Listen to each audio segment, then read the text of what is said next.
बिहार विधानसभा चुनाव 2025 की चर्चा जो है सबसे पहले आज के सेशन में हम आपके साथ कर रहे हैं। और उसके बाद जो है आपको, उसके बाद अगर देखा जाए तो उसके बाद जो है आपको हम चर्चा करेंगे रामसर साइट्स की, और फिर बुकर और अंतरराष्ट्रीय बुकर पुरस्कार की चर्चा करेंगे। देखिए बाबू, विधानसभा चुनाव ब्रिटिश शासन के दौरान वर्ष 1935 ईस्वी में, ब्रिटिश शासन के दौरान अगर देखा जाए तो ब्रिटिश शासन के दौरान जो है वर्ष 1935 ईस्वी में एक अधिनियम पारित हुआ था जिसे हम लोग 1935 का भारत शासन अधिनियम कहते हैं। 1935 का भारत शासन अधिनियम कहते हैं। 1935 के भारत शासन अधिनियम में ही पहली बार यह प्रावधान किया गया था कि प्रांतों में यानी राज्यों में विधानसभा के चुनाव होंगे। प्रांतों में विधानसभा के चुनाव होंगे, राज्यों में विधानसभा के चुनाव होंगे। यह घोषणा पहली बार 1935 के भारत शासन अधिनियम में किया गया था। इस घोषणा के तहत प्रांतों में पहली बार विधानसभा के चुनाव वर्ष 1937 ईस्वी में हुए। प्रांतों में पहली बार विधानसभा के चुनाव वर्ष 1937 ईस्वी में हुए। 1937 ईस्वी के समय भारत में 11 प्रांत हुआ करता था। जिस प्रकार आज हमारे देश भारत में 28 प्रांत है, उसी प्रकार 1937 ईस्वी के समय भारत में 11 प्रांत हुआ करता था। उन 11 प्रांतों में विधानसभा के चुनाव पहली बार 1937 ईस्वी में हुए। और बिहार में भी पहली बार, और ब्रिटिश शासन के दौरान 1937 ईस्वी में जो 11 प्रांत था, उन 11 प्रांतों में अपना एक बिहार प्रांत भी था। और बिहार प्रांत में भी पहली बार विधानसभा के चुनाव वर्ष 1937 ईस्वी में ही हुए हैं। बिहार प्रांत में भी पहली बार विधानसभा के चुनाव वर्ष 1937 ईस्वी में हुए हैं। उस चुनाव के बाद बिहार के प्रथम मुख्यमंत्री मोहम्मद यूनुस खान बने थे, लेकिन बाद में जाकर बिहार के प्रथम कांग्रेसी मुख्यमंत्री डॉक्टर श्री कृष्ण सिंह बने। डॉक्टर श्री कृष्ण सिंह बने और आजाद भारत में बिहार के प्रथम मुख्यमंत्री डॉक्टर श्री कृष्ण सिंह ही बने थे। और बिहार में विधानसभा का जो लेटेस्ट चुनाव है, बिहार में विधानसभा के लेटेस्ट चुनाव की अगर हम लोग बात करें तो वर्ष 2025 ईस्वी में हुई है। तो बिहार में विधानसभा के लेटेस्ट चुनाव वर्ष 2025 ईस्वी में हुई है। अब जहां तक विधानसभा चुनाव का सवाल है, जहां तक विधानसभा चुनाव का सवाल है, विधानसभा चुनाव इलेक्शन कमीशन ऑफ इंडिया के द्वारा करवाया जाता है। इलेक्शन कमीशन ऑफ इंडिया सिर्फ विधानसभा का चुनाव ही नहीं करवाता है, बल्कि जो इलेक्शन कमीशन ऑफ इंडिया होता है वो विधानसभा का चुनाव, लोकसभा का चुनाव, राज्यसभा का चुनाव, विधान परिषद का चुनाव, राष्ट्रपति का चुनाव, उपराष्ट्रपति का चुनाव, ये सभी चुनाव इलेक्शन कमीशन ऑफ इंडिया के द्वारा करवाया जाता है। यानी इलेक्शन कमीशन ऑफ इंडिया राष्ट्रपति, उपराष्ट्रपति, लोकसभा, राज्यसभा, विधानसभा, विधान परिषद का चुनाव करवाता है। और आपको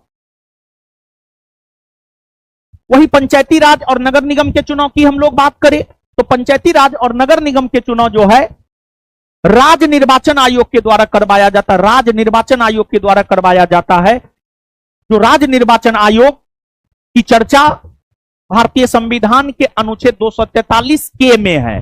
243 के 243 के में राज्य निर्वाचन आयोग की चर्चा है, जो पंचायती राज और नगर निगम की चुनाव करवाता है।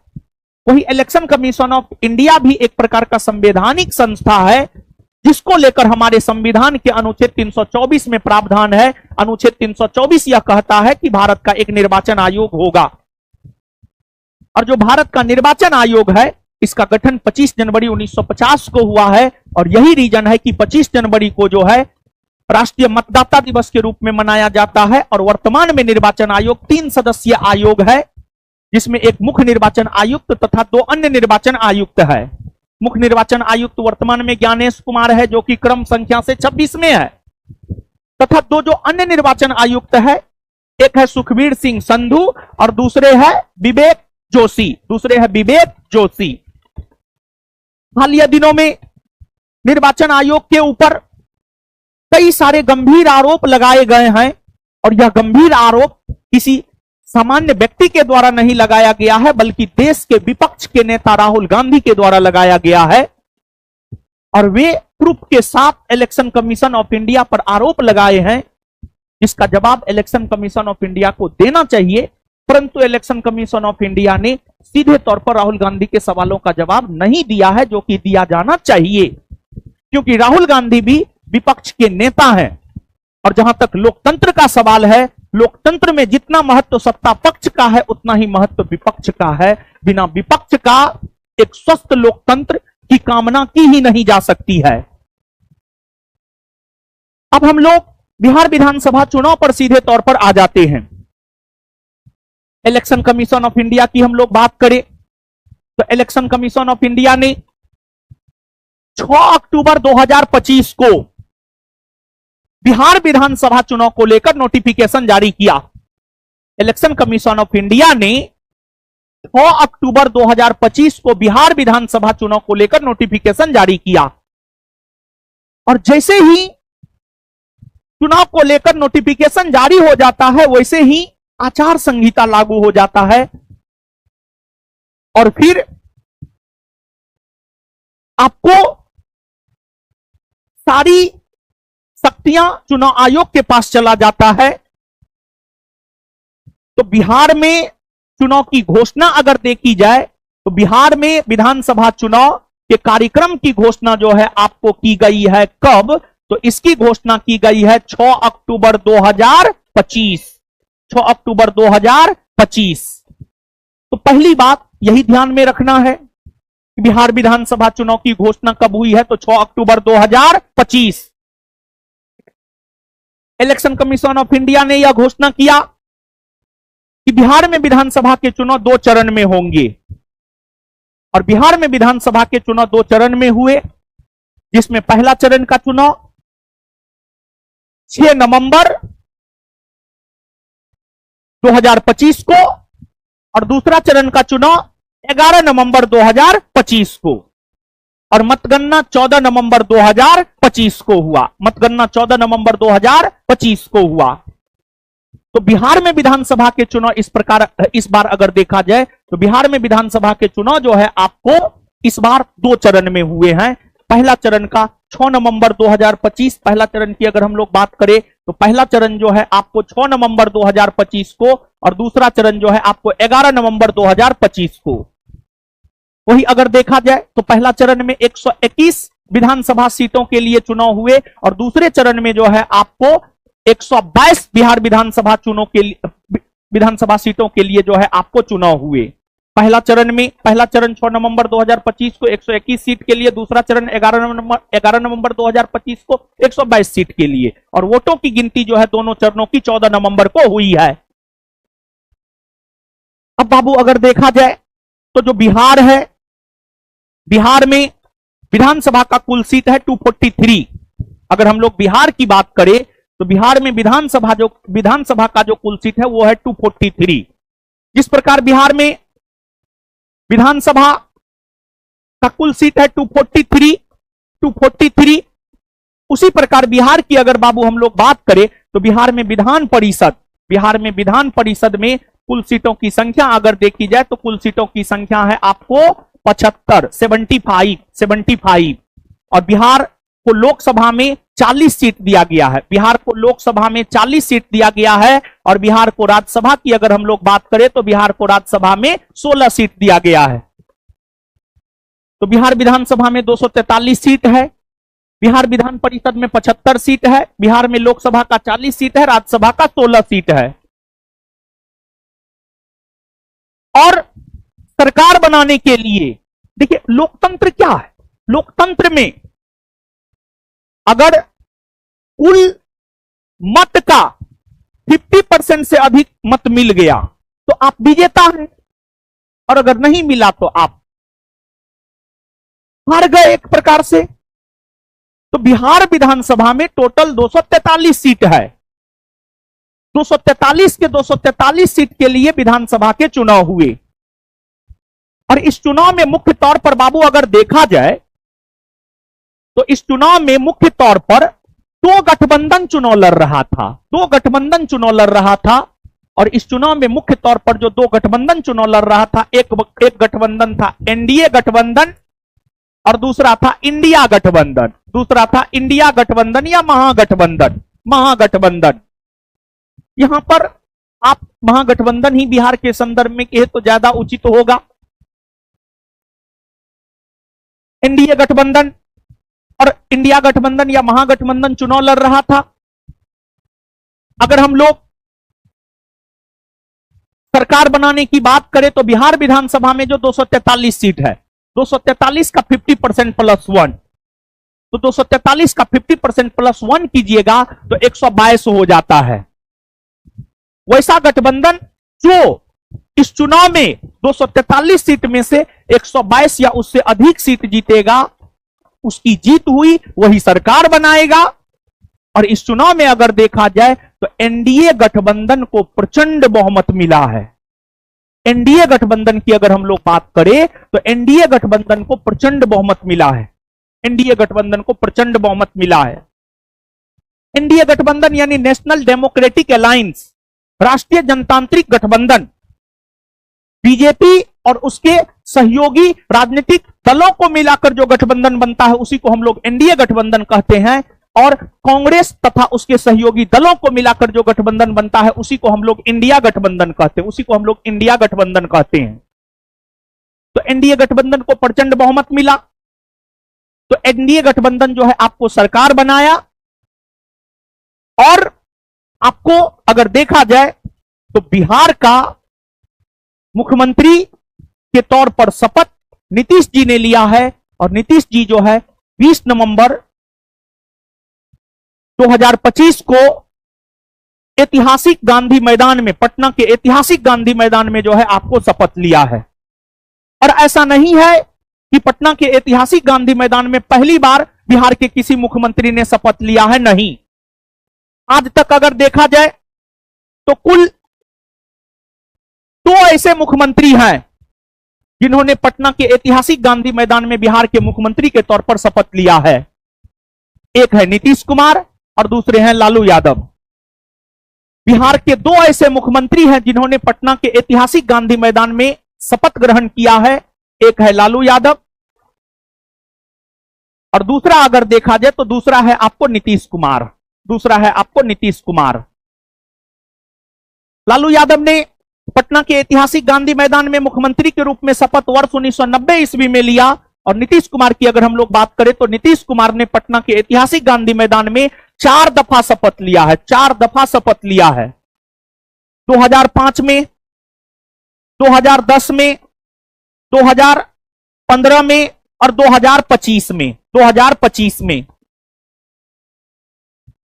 और आज तक पटना के ऐतिहासिक गांधी मैदान में 5 बार शपथ ग्रहण हुआ है, 5 बार शपथ ग्रहण हुआ है, जिसमें 4 बार शपथ श्री नीतीश कुमार जी ने लिया है और 1 बार शपथ लालू यादव जी ने लिया है। लालू यादव जी ने 1990 में, वही नीतीश कुमार जो है 2005 में, 2010 में, 2015 में और 2025 में। तो पटना के ऐतिहासिक गांधी मैदान में आज तक 5 बार बिहार के मुख्यमंत्री का शपथ ग्रहण हो चुका है। और जहां तक नीतीश जी का सवाल है, नीतीश कुमार जी आपको 10वीं बार मुख्यमंत्री के रूप में इन्होंने शपथ लिया है। जहां तक नीतीश कुमार जी का सवाल है, नीतीश कुमार जी ने 10वीं बार मुख्यमंत्री के रूप में शपथ लिया है, 10वीं बार, 10वीं बार। नीतीश कुमार के जीवन को अगर हम लोग जाने, काफी संघर्षमय जीवन रहा है। और ऐसा नहीं है कि नीतीश जी को चुनाव में हार का सामना नहीं करना पड़ा है। आपको एक सामान्य सा गरीब परिवार में कहा जाए, नीतीश कुमार जी गुदरी के लाल हैं। बिहार में अनेकों गुदरी के लाल पैदा हुए हैं, उसमें नीतीश कुमार जी भी एक हैं। नीतीश कुमार जी को विरासत में राजनीति नहीं मिला है, और सिर्फ नीतीश जी ही गुदरी के लाल नहीं है, बल्कि लालू जी भी हैं, रामविलास पासवान जी भी हैं। इन लोगों को विरासत में कुछ नहीं मिला था। जैसे आप हैं, जैसे हम हैं, हम हैं, हम लोग सामान्य घर में पैदा हुए हैं, एक मध्यम वर्गीय फैमिली में पैदा हुए हैं। उसी प्रकार लालू जी हो, नीतीश जी हो या रामविलास पासवान जी हो, ये लोग एक साधारण परिवार में जन्म लिए थे। इन लोगों ने संघर्ष किया है। चिराग पासवान हो या तेजस्वी और तेज प्रताप हो, ये लोग तो सोना का चम्मच लेकर के पैदा हुए हैं। इन लोगों को तो राजनीति विरासत में मिली है, लेकिन लालू जी, रामविलास पासवान जी और नीतीश जी को राजनीति विरासत में नहीं मिला था।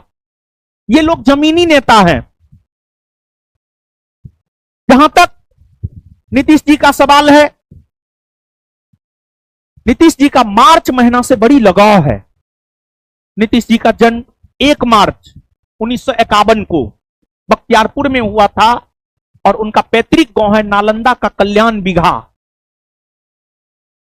उनकी पत्नी स्वर्गीय मंजू देवी हैं, पुत्र जो है निशांत कुमार हैं। नेता होना चाहिए तो नीतीश कुमार जैसा नेता होना चाहिए, ना कि उपेंद्र कुशवाहा जैसा नेता होना चाहिए।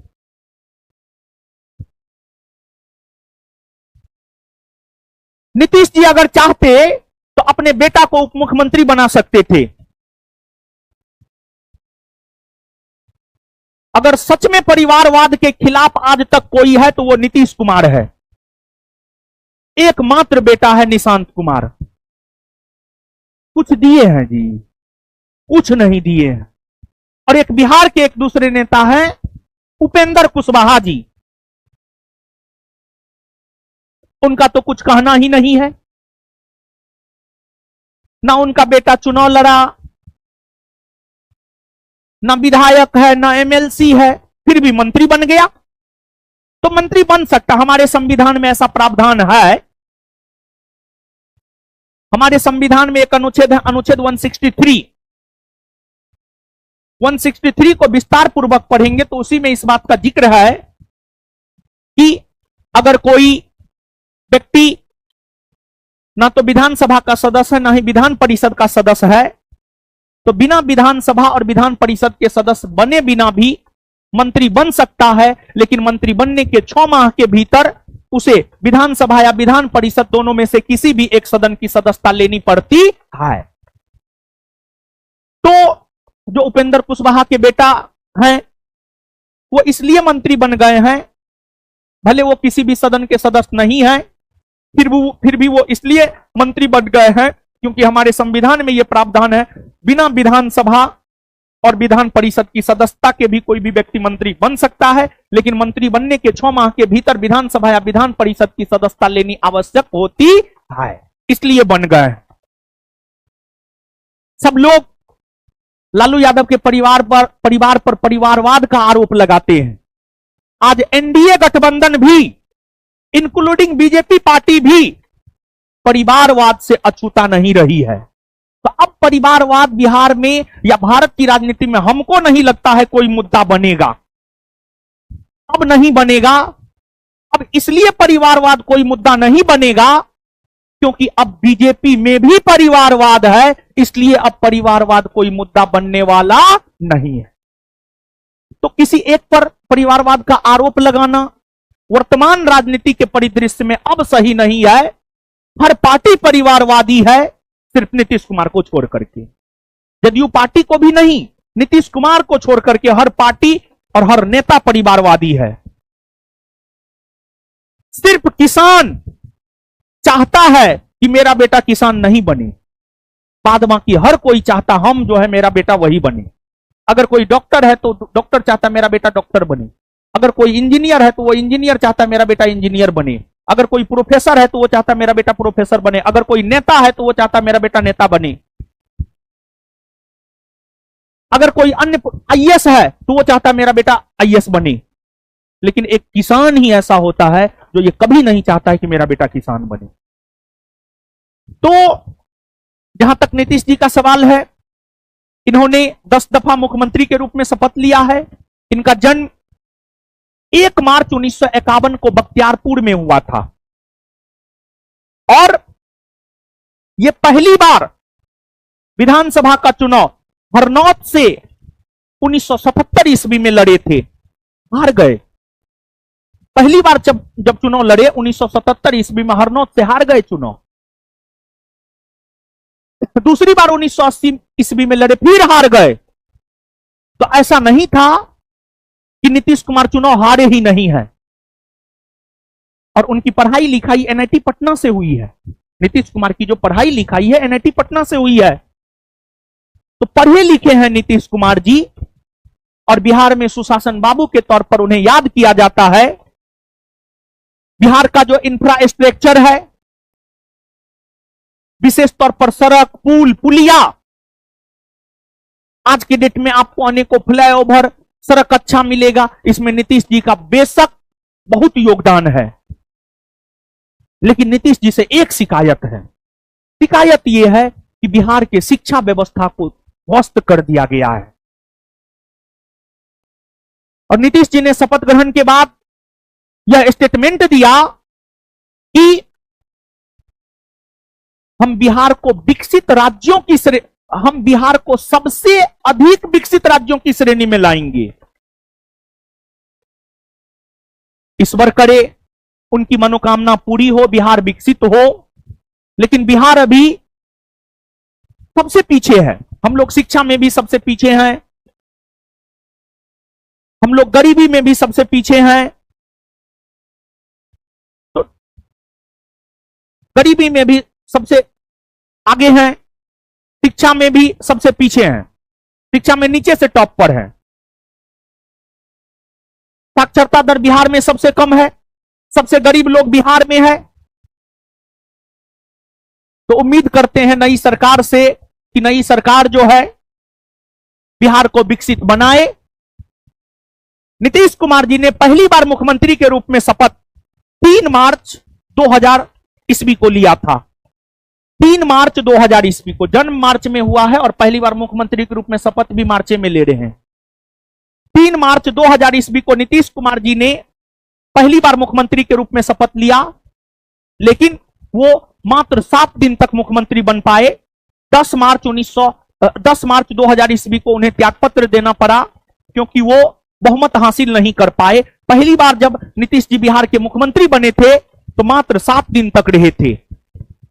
और उसके बाद फिर पुनः दूसरी बार 2005 में, तीसरी बार 2010 में, चौथी बार 2015 में, पांचवी बार भी 2015 में ही।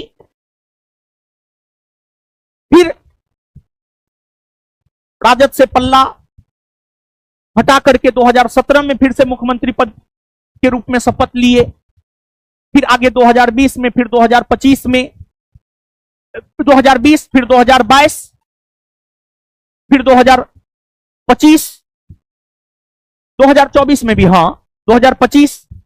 तो मुख्यमंत्री नीतीश कुमार की अगर हम लोग बात करें तो मुख्यमंत्री नीतीश कुमार ने टोटल अगर देखा जाए तो 10 बार शपथ ग्रहण किया है, जिसमें पहली बार 2000 ईस्वी में और 10वीं बार 2025 ईस्वी में, 10वीं बार 2025 ईस्वी में।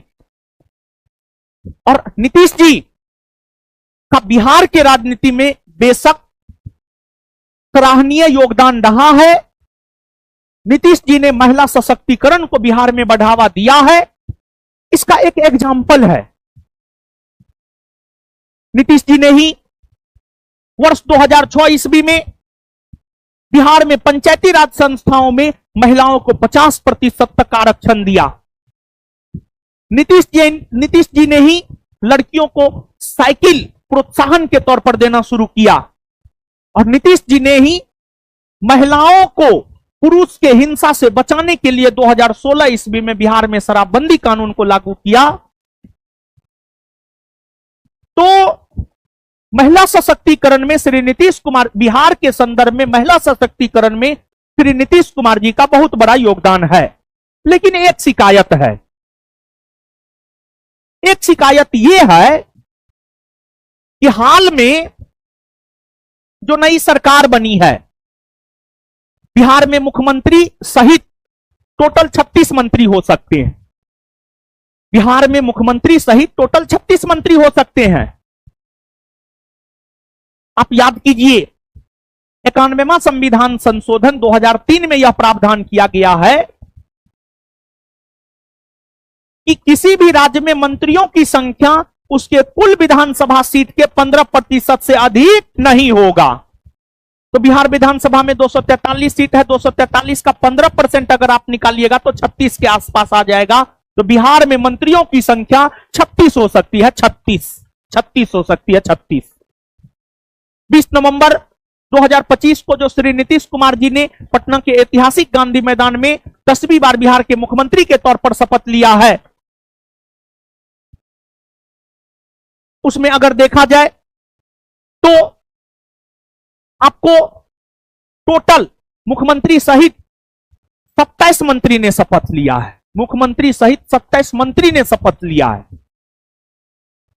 और जब आप उस शपथ ग्रहण समारोह को सुनेंगे तो लगेगा मंत्रोच्चारण हो रहा है, क्योंकि एक साथ 5-6 मंत्री लोग जो है शपथ ले रहे थे। ठीक है, कभी यज्ञ और देखे हैं उसमें जो मंत्रोच्चारण होता है, 100 मंत्री एक साथ शपथ ले रहे थे।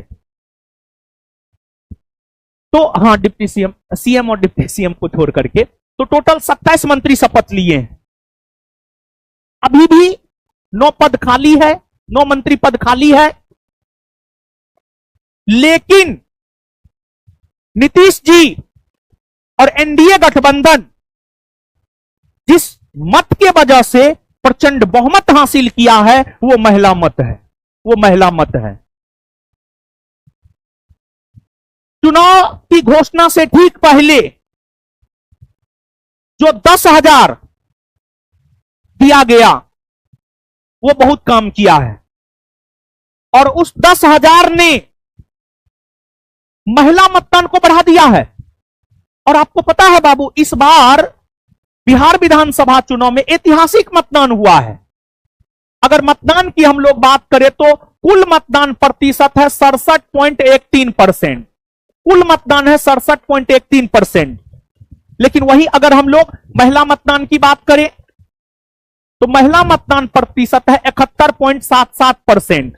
और पुरुष मतदान प्रतिशत की अगर हम लोग प्रतिशत की बात करें तो पुरुष मतदान प्रतिशत है 62.73%। लगभग 10%। मतलब पुरुष के तुलना में महिला ज्यादा जागरूक हो गई है, और महिला को ज्यादा जागरूक किया है 10,000।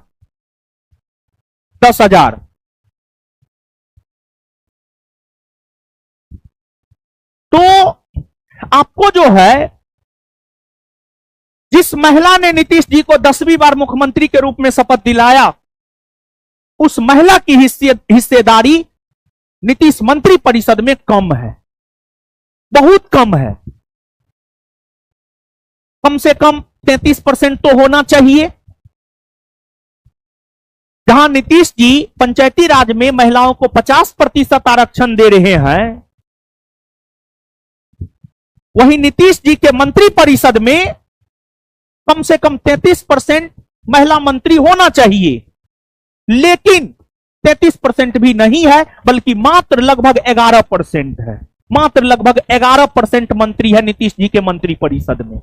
11% महिला मंत्री है नीतीश जी के मंत्री परिषद में वर्तमान में। अब 27 मंत्री वर्तमान में है, 27 का 11% निकाल लीजिए। तो यहां पर कहीं ना कहीं महिलाओं के साथ नाइंसाफी हुई है वर्तमान की नीतीश सरकार के द्वारा। खैर, अभी 9 सीट खाली है। महिलाओं को मंत्री परिषद में शामिल किया जाना चाहिए, जो 9 सीट वैकेंट है। अब बाबू, ये सब नीतीश जी के बारे में, बिहार विधानसभा चुनाव के बारे में एक सामान्य जानकारी हुई।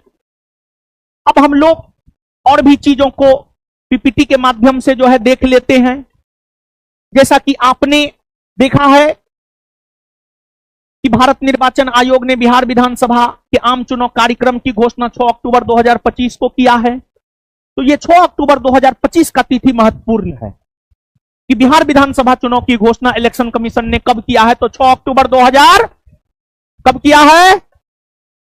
इसके बाद इस घोषणा के साथ चुनाव आयोग ने बिहार के मुख्य सचिव और मुख्य निर्वाचन अधिकारी को राज्य में आदर्श आचार संहिता तत्काल प्रभाव से लागू करने के लिए निर्देश जारी किए। मतलब जैसे ही घोषणा हुआ आदर्श आचार संहिता लागू हो गया 6 अक्टूबर 2025 से ही।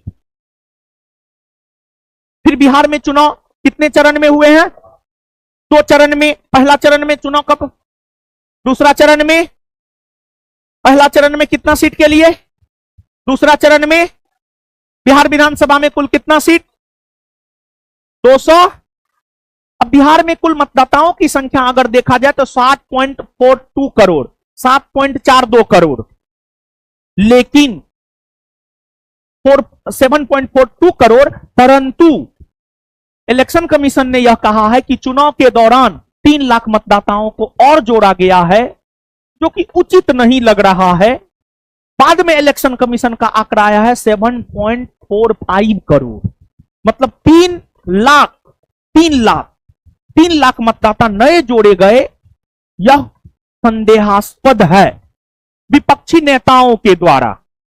यानी बात हम ये आपको कहना चाह रहे हैं कि बिहार में कुल मतदाताओं की संख्या लगभग 7.42 करोड़ बतलाई गई है, लेकिन इलेक्शन कमीशन जब अगला डाटा दिया तो उसमें 7.45 करोड़ बताया, 7.45 करोड़ बताया, यानी लगभग 3 लाख मतदाताओं की संख्या में वृद्धि हुई है। और इलेक्शन कमीशन ने यह क्लियरिफिकेशन दिया है कि हमने चुनाव के दौरान 3 लाख मतदाताओं की संख्या में इजाफा किया है। इस पर विपक्ष सवाल खड़ा कर रहा है और करना भी चाहिए। इसमें कुल पुरुष मतदाताओं की संख्या 3.92 करोड़ और महिला मतदाताओं की संख्या 3.50 करोड़ और थर्ड जेंडर मतदाता है 1725। और देखिए बिहार में थर्ड जेंडर को भी सरकार बढ़ावा दे रहा है। ये सब जो आंकड़ा है, ये सब आंकड़ा को आप जरूर याद रखिएगा। तो आप हमको बताइएगा बिहार में कुल मतदाताओं की संख्या कितनी? पुरुष मतदाता, महिला मतदाता, थर्ड जेंडर, आगे दिव्यांग मतदाता जो है 7.2 लाख, 85 वर्ष से अधिक उम्र के मतदाता 4.04 लाख, 100 वर्ष से अधिक उम्र के मतदाता 14,000 और फर्स्ट टाइम वोटर लगभग 14 लाख। फर्स्ट टाइम वोटर लगभग 14 लाख, यानी 14 लाख ऐसे मतदाता है जो पहली बार मतदान कर रहे थे। देखिए जानते हैं आपको तेजस्वी यादव जो है शिक्षा को मुद्दा बनाता, रोजगार को मुद्दा बनाता। बिहार में शिक्षा कोई मुद्दा है ही नहीं। भारत के इलेक्शन में बिहार ही नहीं, हम 1-2 एग्जांपल से आपको समझाना चाहते हैं। भारत के चुनाव पद्धति में शिक्षा कोई मुद्दा नहीं है। इसका पहला एग्जांपल है डॉक्टर भीमराव अंबेडकर। डॉक्टर भीमराव अंबेडकर ने भी एक राजनीतिक पार्टी स्थापित किया था 1936 ईस्वी में, इंडिपेंडेंट लेबर पार्टी। वह पार्टी 1937 के प्रांतीय विधानसभा चुनाव में चुनाव लड़ी, मुंह की खानी पड़ी उस पार्टी को। जबकि अंबेडकर साहब बहुत पढ़े लिखे थे, लंदन कॉलेज ऑफ इकोनॉमिक्स से पीएचडी किए थे। फिर इसके अलावे कोलंबिया यूनिवर्सिटी यूएसए से पीएचडी किए थे। 2 दफा उन्होंने पीएचडी किया है, बहुत पढ़े लिखे थे। वो पार्टी बनाए, उनकी पार्टी चुनाव हार गई। तो वहीं से आप समझ सकते हैं कि भारत के चुनाव में शिक्षा कोई मुद्दा नहीं होता है। और बिहार विधानसभा उसका चुनाव उसका ताजा तरीन उदाहरण है। बिहार ही नहीं पूरे भारतवर्ष के प्रसिद्ध गणितज्ञ केसी सिन्हा जी इतना अनुभव सामाजिक जीवन में, शैक्षणिक जीवन में इतना अनुभव, फिर भी वो चुनाव हार गए।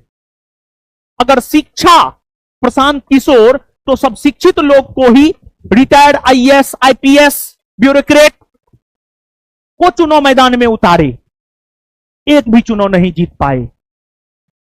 तो तेजस्वी यादव अरे कुछ भी है तो मतलब बच्चा है, एक प्रकार से कहा। ठीक है, मेरा उम्र 31-32 बरस हुआ, उसका 36-37 बरस हुआ है, तो हमको कितना बुद्धि, हमसे 5 बरस 6 बरस ज्यादा बड़ा है, तो बुद्धि तो मेरे जैसा ही होगा।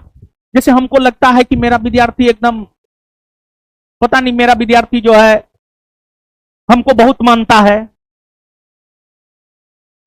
लेकिन ऐसा है नहीं।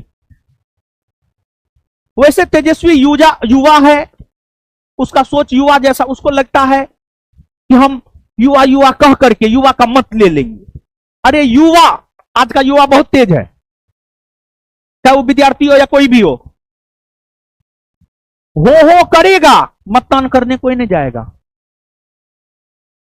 युवा मतदान करने नहीं जाता है। क्या वो लोग मतदान करने गए बताइए? बहुत कम।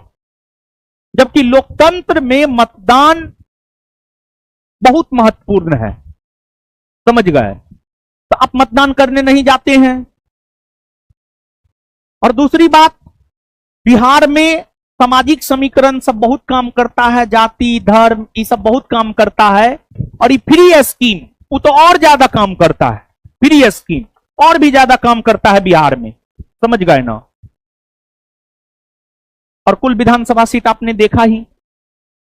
अब देखिए दल और गठबंधन, किस गठबंधन में किस पार्टी ने कितना सीट पर चुनाव लड़ा। तो एनडीए गठबंधन, राष्ट्रीय जनतांत्रिक गठबंधन, इस गठबंधन में भारतीय जनता पार्टी जिसका चुनाव चिन्ह कमल है, इसने 101 सीट पर चुनाव लड़ा। जनता दल यूनाइटेड जिसका चुनाव चिन्ह तीर है, इसने 101 सीट पर चुनाव लड़ा। लोक जनशक्ति पार्टी रामविलास जिसका चुनाव चिन्ह हेलीकॉप्टर है, इसने 29 सीट पर चुनाव लड़ा। हिंदुस्तानी अवामी मोर्चा सेक्युलर कराही है, इसका चुनाव चिन्ह, इन्होंने 6 सीट पर चुनाव लड़ा। और राष्ट्रीय लोक मोर्चा जिसका चुनाव चिन्ह सिलेंडर है, 1 सीट पर चुनाव लड़ा। निर्दलीय 1 सीट पर चुनाव लड़ा। तो ये इतना सीट पर चुनाव लड़े। इसमें हिंदुस्तानी अवामी मोर्चा जीतन राम मांझी की पार्टी और राष्ट्रीय लोक मोर्चा दल की जो है आपको उपेंद्र कुशवाहा की पार्टी, इन दोनों से बड़ा परिवारवादी तो कोई ही नहीं सकता है। एगो अपने कन्या को टिकट दे रहा है, एगो अपने समधन को टिकट दे रहा है। ये दोनों जीतन राम मांझी और उपेंद्र दोनों अपना अपना बेटा को मंत्री बना दिया, समझे? तो अब ये सब कैसे परिवारवाद करेगा, हमको तो ये नहीं समझ में आ रहा है। हमको तो इसी बात का चिंता है। लेकिन हां, यहां पर एक चीज नोट में है, मढ़ौरा छपरा से, मढ़ौरा वही मढ़ौरा जहां पहला चीनी मिल स्थापित किया गया था 1903 में। भारत का पहला चीनी मिल 1903 में मढ़ौरा में स्थापित किया गया था अंग्रेजी शासन के दौरान। मढ़ौरा छपरा से लोजपा के उम्मीदवार सीमा सिंह का नामांकन रद्द हुआ। उसके बाद एनडीए ने निर्दलीय उम्मीदवार अंकित कुमार का समर्थन किया था। तो एनडीए उम्मीदवारों में से लोजपा के एक उम्मीदवार, एनडीए उम्मीदवारों में से लोजपा के एक उम्मीदवार सीमा सिंह का नामांकन जो है रद्द हो गया था, जो कि मढ़ौरा छपरा से चुनाव लड़ रही थी। तो इसको बाबू आप याद रखिएगा। आगे महागठबंधन या इंडिया गठबंधन, इसमें अगर देखा जाए तो राष्ट्रीय जनता दल यानी आरजेडी चुनाव चिन्ह लालटेन 143 सीट पर चुनाव लड़ा। भारतीय राष्ट्रीय कांग्रेस जिसका चुनाव चिन्ह पंजा है 61 सीट पर चुनाव लड़ा। भाकपा माले 20 सीट पर चुनाव लड़ा। भारतीय कम्युनिस्ट पार्टी 4 सीट पर चुनाव लड़ा। भारतीय कम्युनिस्ट पार्टी हसुआ वाली 1 सीट पर चुनाव लड़ा। विकासशील इंसान पार्टी जिसका चुनाव चिन्ह 9 है 14 सीट पर चुनाव लड़ा। और 0/0, ठीक है, 0/0। और जहां तक मेरा मानना है कि जो विकासशील इंसान पार्टी है जिसके कर्ता धर्ता मुकेश सहनी है, बिजनेस माइंडेड है, वो चुनाव में सफल नहीं हो सकता है। बिहार में मुकेश सहनी को चुनाव में सफल होने में नाक रगड़ना पड़ेगा।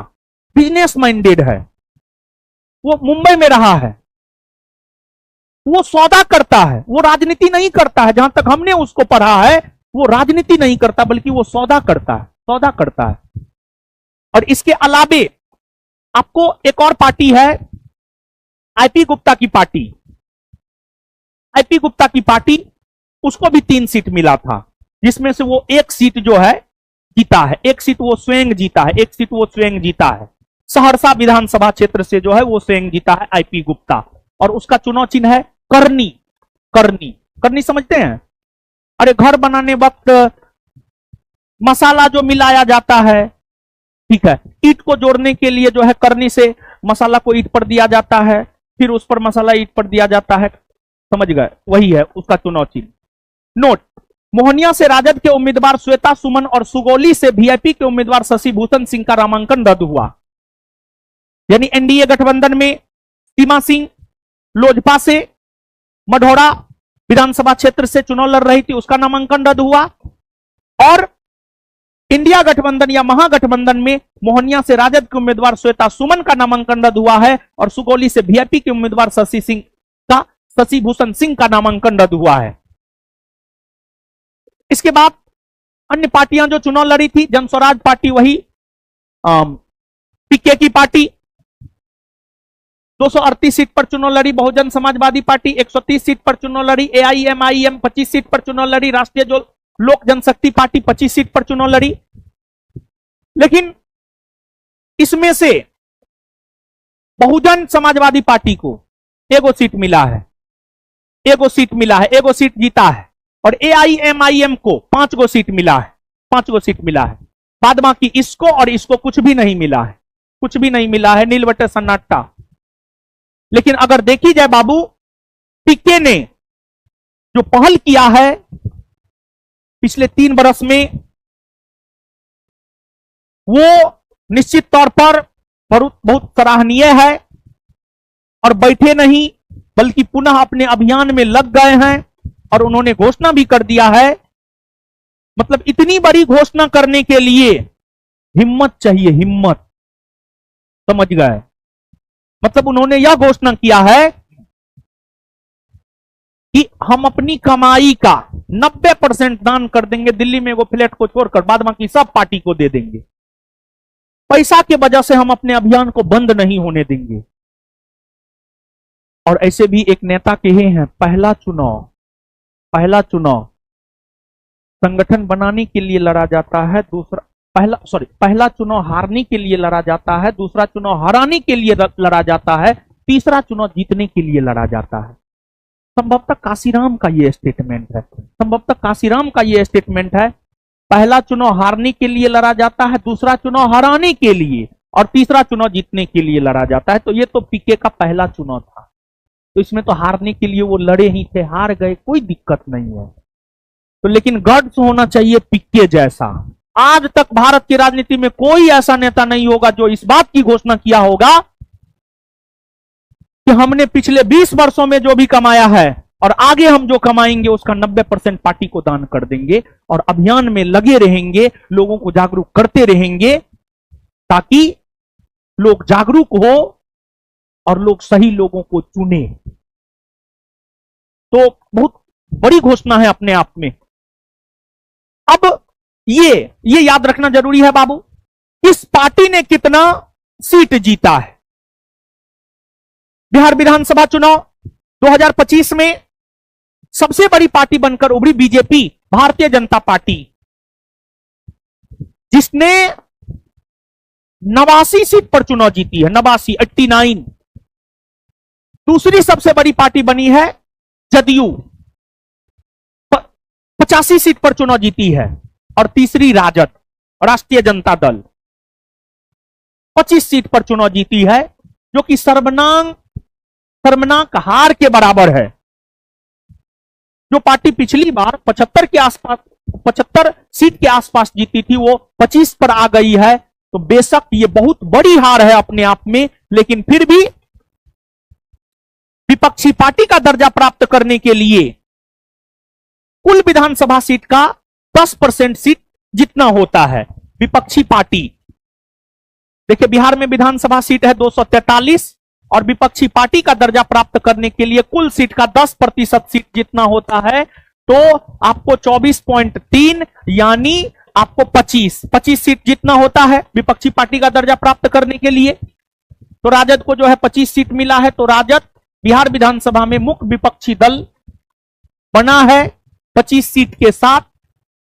और राजद विधायक दल के नेताओं ने अपना नेता तेजस्वी यादव को चुना है, तो फिर से विपक्ष के नेता तेजस्वी यादव ही बनेंगे। तो आपको यहां पर आप देख सकते हैं, Bharatiya Janata party 89 seat, Janata Dal United 85, राष्ट्रीय जनता दल 25, लोजपा रामविलास पासवान 19, भारतीय राष्ट्रीय कांग्रेस 6, एआईएमआईएम 5, हिंदुस्तानी अवामी मोर्चा सेक्युलर 5, राष्ट्रीय लोक मोर्चा 4 और सीपीआईएमएल 2। ये सीट जीत का विवरण है। फिर इसके बाद बहुजन समाजवादी पार्टी भी एक सीट जीती है, बहुजन समाजवादी पार्टी भी एक सीट जीती है। अब मतदान, जहां तक कुल मतदान का सवाल है, कुल मतदान है 67.13%। इसमें सुधार कर लीजिएगा बाबू आप थोड़ा सा। पुरुष मतदाता की अगर हम लोग बात करें तो पेपर का हम माने तो 62.73% और महिला मतदान जो है 71.77%। 71.77% इसमें सुधार कर लीजिएगा। पेपर की अगर हम माने तो ये है, अन्य जगह पर ये है, तो थोड़ा सा ही अंतर है, समझ गए ना। तो पेपर के अकॉर्डिंग, हिंदुस्तान पेपर के अकॉर्डिंग, हिंदुस्तान पेपर पर हमको थोड़ा सा ज्यादा विश्वास होता है, उसके अकॉर्डिंग देखा जाए तो ये, ठीक है ना। इसको आप याद रखिएगा। मतदान प्रतिशत बाबू याद रखना है, महिला मतदान स्पेशली याद रखना है। तो कुल मतदान प्रतिशत कितना है? 67.13%। कुल मतदान प्रतिशत कितना है? 67.13%। कुल मतदान प्रतिशत, पुरुष मतदान, पुरुष मतदान, महिला मतदान, महिला मतदान कटिहार में सर्वाधिक 78.63% मतदान हुआ है, यानी 78.63% मतदान हुआ है कटिहार में। तो सबसे ज्यादा मतदान कटिहार में हुआ है। पटना में सिर्फ 55.02% मतदान हुआ है, जबकि दीघा विधानसभा सीट पर केवल 39.10% मतदान हुआ है।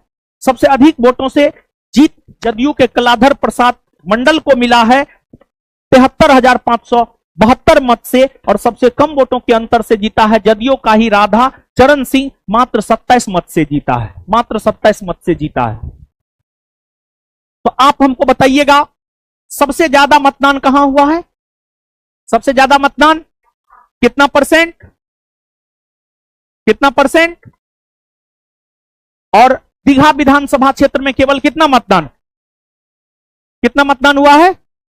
और पटना में सबसे अधिक वोटों से जीता है कौन? सबसे अधिक वोटों के अंतर से कौन जीता है? कलाधर प्रसाद मंडल। और सबसे कम वोटों के अंतर से कौन जीता है? कौन जीता है? अभी इसके बाद इलेक्शन कमीशन ऑफ इंडिया के बारे में है। इसकी स्थापना हमने आपको बतलाया था 25 जनवरी 1950 को। इसका मुख्यालय नई दिल्ली में है। वर्तमान मुख्य चुनाव आयुक्त ज्ञानेश कुमार है, जो कि 26 में है। दो अन्य चुनाव आयुक्त डॉक्टर विवेक जोशी और सुखवीर सिंह संधू है। ये सब बात हम आपको बताए थे। एक पोलिंग बूथ पर 1200 से ज्यादा वोटर नहीं होगा। पहले अधिकतम 1500 होता था, लेकिन अब जो है 1200 से ज्यादा वोटर नहीं होगा। सभी पोलिंग बूथों पर 100% वेबकास्टिंग होगी। विशेष गहन पुनरीक्षण एसआईआर का सफल समापन हुआ, लेकिन एसआईआर का जहां तक सवाल है वो संदेह के घेरे में है। एसआईआर आपको इसके अलावे ईसीआईईएनटी ऐप के माध्यम से वास्तविक समय में मतदाताओं के मतदान की रिपोर्टिंग हुई है। ईएसईसीबीएचआर ऐप का उपयोग करके मोबाइल फोन आधारित ई वोटिंग का संचालन करने वाला बिहार पहला भारतीय राज्य बना है। यह एग्जाम के पॉइंट ऑफ व्यू से बहुत महत्वपूर्ण है। इसके बाद अब देखिएगा बाबू, इस मंत्री को कौन सा विभाग मिला है? निश्चित तौर पर नीतीश कुमार का जहां तक सवाल है, नीतीश कुमार जी 10वीं बार बिहार के मुख्यमंत्री बने हैं। नीतीश कुमार जी 10वीं बार बिहार के मुख्यमंत्री बने हैं, तो उनके पास सामान्य प्रशासन विभाग, मंत्रिमंडल सचिवालय, निगरानी, निर्वाचन और ऐसी विभाग जो किसी को आवंटित नहीं है, वो नीतीश कुमार जी को मिला है। लेकिन मुख्यमंत्री बनने के बाद संभवतः पहली दफा ऐसा हुआ है कि गृह विभाग नीतीश जी के पास नहीं रहा। गृह विभाग एक महत्वपूर्ण विभाग होता है। गृह विभाग के अधीन ही बिहार पुलिस आता है। बिहार पुलिस गृह विभाग के अधीन आता है। मतलब बिहार में जो भी पुलिस है वो गृह विभाग के अंतर्गत आता है। और सुशासन सुशासन को बनाने में गृह विभाग यानी पुलिस प्रशासन का बड़ी योगदान होता है। और इसी वजह से हमेशा नीतीश जी गृह विभाग अपने पास रखते थे। मतलब शासन प्रशासन में कोई ये नहीं होना चाहिए। मतलब नीतीश जी का जो ये है, ना हम किसी को फंसाते हैं ना हम किसी को बचाते हैं। मतलब ये वाली जो बात है, गृह विभाग उनके कंट्रोल में था, लेकिन पहली बार नीतीश जी से संभवतः गृह विभाग ले लिया गया है। अब जो अन्य मंत्री है, मुख्यमंत्री नीतीश जी के अलावा जिस प्रकार पहले 2 उप मुख्यमंत्री हुआ करते थे, उसी प्रकार इस बार भी 2 उप मुख्यमंत्री हैं, वही हैं सम्राट चौधरी और विजय सिन्हा। और गृह विभाग सम्राट चौधरी को मिला है। गृह विभाग 2 उप मुख्यमंत्री हैं, उसमें सम्राट चौधरी भाजपा से और विजय सिन्हा भाजपा से। सम्राट चौधरी को गृह विभाग मिला है और फिर विजय सिन्हा को जो है राजस्व एवं भूमि सुधार खान एवं भूतत्व विभाग मिला है। इसके अलावा जो अन्य मंत्री लोग हैं, विजय कुमार चौधरी जदयू से, इनको जल संसाधन, संसदीय कार्य, सूचना एवं जनसंपर्क और भवन विभाग। विजेंद्र प्रसाद यादव ऊर्जा, योजना एवं विकास, मद निषेध, उत्पाद एवं निबंधन, वित्त वाणिज्य कर विभाग। श्रवण कुमार जदयू से ग्रामीण विकास और परिवहन। मंगल पांडे भाजपा से स्वास्थ्य और विधि मंत्री। देखिए, जब बाबू आप नीतीश जी के इस नए मंत्रिमंडल को देखेंगे तो आपको एक बात का आभास होगा कि पहले अगर किसी मंत्री पर भ्रष्टाचार का आरोप लगता था तो उसे त्यागपत्र देना पड़ता था। त्यागपत्र देने को वो मजबूर हो जाता था। लेकिन प्रशांत किशोर ने, मंगल पांडे, बीजेपी के मंगल पांडे हो, संजय जायसवाल हो, सम्राट चौधरी हो, इन सभी पर भ्रष्टाचार के, हत्या के आरोप लगाए प्रूफ के साथ। लेकिन फिर भी ये लोग नए मंत्रिमंडल में मंत्री बने हैं। मतलब जिस प्रकार परिवारवाद अब कोई मुद्दा नहीं रहा, वही भ्रष्टाचार भी कोई मुद्दा नहीं रहा है। भ्रष्टाचार भी कोई मुद्दा नहीं रहा है। वही जदयू से अशोक चौधरी, जदयू से अशोक चौधरी पर बहुत गंभीर आरोप लगाए गए हैं भ्रष्टाचार के, लेकिन फिर भी वो मंत्री बने हैं। मतलब अब चुनाव में भ्रष्टाचार भी कोई बहुत बड़ा मुद्दा नहीं रहा। पीके का एक स्टेटमेंट है, लालू यादव से ज्यादा चोर तो बीजेपी है। बीजेपी तो संस्थागत चोरी करता है। ये पीके का स्टेटमेंट है, मेरा ना है। प्रशांत किशोर का स्टेटमेंट है, मेरा नहीं है। बीजेपी में संस्थागत रूप से चोरी होती है, ऐसा पीके का कहना है, प्रशांत किशोर का कहना, मेरा नहीं कहना है। ठीक है ना। दिलीप जायसवाल भाजपा उद्योग मंत्रालय मिला है। अशोक चौधरी ग्रामीण कार्य मंत्रालय मिला है। इस अशोक चौधरी के वजह से ही नीतीश जी के मंत्रियों को गांव में खदेड़ा गया कि गांव में रोड नहीं बना है, लेकिन फिर भी इनको मंत्री बनाया गया है। ठीक ही है, अब हमारे मंत्री है तो माननीय है, सम्माननीय है। लेसी सिंह जदयू से खाद्य एवं उपभोक्ता संरक्षण मंत्रालय। मदन सहनी जदयू से समाज कल्याण। नितिन नवीन भाजपा से पथ निर्माण, नगर विकास एवं आवास। रामकृपाल यादव भाजपा से कृषि। डॉक्टर संतोष कुमार सुमन हम से लघु जल संसाधन मंत्रालय। यही है जीतन राम मांझी का बेटा, यही है बेटा जीतन राम मांझी का। जीतन राम मांझी से एक बार परिवारवाद पर सवाल पूछा गया था कि आप तो लालू जी पर परिवारवाद का आरोप लगाते हैं, तो आप भी तो अपने बेटा को राजनीति में बढ़ा रहे हैं, मंत्री बना रहे हैं। तो उस पर वो जवाब दिया था कि मेरा बेटा अपनी मेहनत से आया है, पता नहीं कब मेहनत किया, कहां मेहनत किया। मेरा बेटा पढ़ा लिखा है, पढ़ा लिखा है। तेजस्वी तो नमी फैल है। अरे तेजस्वी ईमानदार है कि वो एक्सेप्ट किया कि हम नमी फैल है, समझे। और देखिए, राजनीति में अगर एजुकेशन का महत्व होता तो राष्ट्रपति बनने के लिए ही सबसे पहले वेल एजुकेटेड होना चाहिए था। संविधान में लिख दिया जाता राष्ट्रपति बनने की योग्यता अनुच्छेद 58 में है। अनुच्छेद 58 को जाकर के पढ़िए, कहीं भी नहीं लिखा हुआ है कि राष्ट्रपति बनने के लिए पढ़ा लिखा हो कोई जरूरी। राष्ट्रपति बनने के लिए भारत का नागरिक हो, उम्र कम से कम 35 वर्ष हो, लाभ के पद पर ना हो, पागल या दिवालिया ना हो। राष्ट्रपति बनने के लिए पढ़ा लिखा हो यह कोई जरूरी।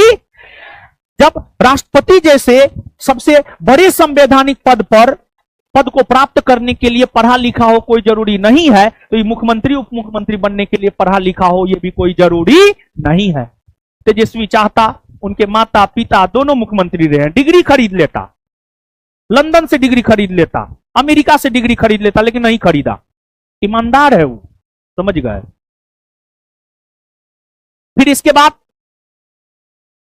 आपको सुनील कुमार जदयू जो पहले शिक्षा मंत्री थे उन्हीं को मिला है शिक्षा मंत्रालय और विज्ञान प्रौद्योगिकी एवं तकनीकी शिक्षा। मोहम्मद जमा खान जदयू से अल्पसंख्यक कल्याण मंत्री बने हैं। संजय सिंह टैगर भाजपा से श्रम संसाधन मंत्री बने हैं। फिर अरुण शंकर प्रसाद भाजपा से पर्यटन और कला संस्कृति एवं युवा मंत्री। नारायण प्रसाद भाजपा से आपदा प्रबंधन। रमा निषाद भाजपा से पिछड़ा वर्ग एवं अति पिछड़ा वर्ग कल्याण। सुरेंद्र मेहता भाजपा से पशु एवं मत्स्य संसाधन। लखेंद्र रोशन भाजपा से अनुसूचित जाति एवं अनुसूचित जनजाति कल्याण। श्रेयसी सिंह भाजपा से सूचना प्रौद्योगिकी और खेल मंत्री बनी है, खेल से संबंधित भी है। नीतीश जी के मंत्रालय में ई मंत्रालय बहुत बढ़िया को मिला है, ठीक है, इससे खुश होना चाहिए हम सभी को। डॉक्टर प्रमोद कुमार चंद्रवंशी भाजपा से सहकारिता और पर्यटन, वन एवं जलवायु परिवर्तन। संजय कुमार लोजपा आर से गन्ना उद्योग मंत्री। संजय कुमार सिंह लोजपा आर से लोक स्वास्थ्य अभियंत्रण। और दीपक प्रकाश पंचायती राज। यही है उपेंद्र कुशवाहा का बेटा जो जींस और शर्ट में जाकर के शपथ लिया था, समझे। इसको संभवतः एक हम वीडियो देखे नहीं है, एक वीडियो वायरल हो रहा है कि इनको मंत्री बनाया गया। मीडिया पूछा आपको मंत्री बनाया गया, बोला पापा से पूछिए। अब हम वीडियो देखे नहीं, सच है क्या? बताइए बताइए, इस सबको मंत्री बना दिया गया, क्या होगा बिहार का बताइए। श्रेयसी सिंह खेल से संबंधित है, इसको खेल मंत्रालय दिया गया है। बहुत बढ़िया बात है कि खेल में विकास होगा। इसको पंचायती राज कौन अनुच्छेद में यो मालूम होगा इसको? पंचायती राज से संबंधित कौन आयोग है? पंचायती राज को कौन संवैधानिक संशोधन के तहत जो है संवैधानिक दर्जा दिया गया, यो इसको मालूम होगा? बताइए।